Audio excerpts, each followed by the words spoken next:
मैं सागर चौधरी आपके साथ रहा। आपको बताएं कि कोरोना की दूसरी लहर ने पूरे राजस्थान को झकझोर रख दिया था। ऐसे समय में जरूरत थी भामाशाहों की, जो कि सरकार की गाइडलाइंस की पालना करते हुए समाज सेवी बनकर आगे आए और उन जरूरतमंद लोगों तक सहायता पहुंचाए जिनकी रोजी रोटी इस कोरोना काल में छिन गई थी, जिनके मुखिया की कोरोना की वजह से डेथ हो गई थी और उनके परिवार में अब कमाने वाला कोई नहीं था।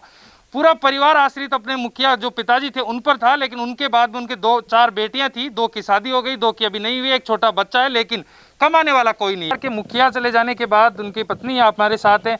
क्या हुआ था आपके परिवार के साथ, थोड़ा सा बता दीजिए। बीमार हो था, उन बुखार चढ़ी थी, रेणवाल दवाई भी दुआ ले थी।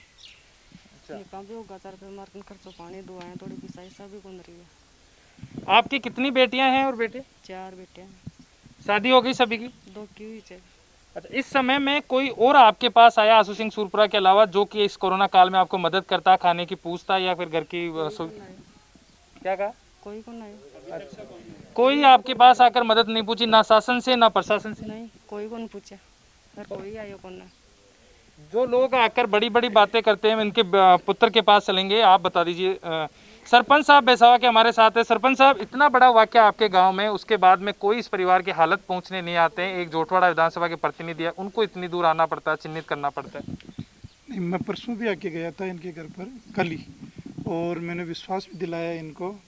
और रही बात इनकी जो भवन बनाने की, तो ये मैंने उनको कल भी कहा था कि पंचायत से जो भी सेवाएं होगी वो तुरंत प्रभाव से इनके पहले लागू करूँगा। सबसे पहले इन्हीं के लिए लागू करेंगे हम, और जो भी कोई पेंशन योजना है और है वो सारी सुविधाएं हम उपलब्ध कराने के लिए संकल्प। जो आशु सिंह सूरपुरा ने जो बीड़ा उठाया, कैसा लगता है कि क्या इससे कुछ बदलाव आएंगे समाज में या और भी लोग आगे आएंगे सेवा के लिए? हाँ, मुझे ये इस प्रकार की प्रेरणा मिलती है कि इस प्रकार की एक टीम भावना से कार्य करना चाहिए, और लोगों की जो आज बहुत बड़ी एक संकट के समय उपस्थित है, जो अनिवार्यता है, उसके लिए मैं इनको मेरा प्रेरणा स्रोत मानता हूँ। सरपंच साहब, क्या ये भी बड़ी चुनौती है गांव के लिए कि जो लोग चुनाव के वक्त वोट मांगने आते हैं, घर घर की राजनीति करते हैं, अब वो इस कोरोना काल में जब उनको सच में सामने आना चाहिए, अब ऐसे समय में वो कहीं छुप कर बैठे?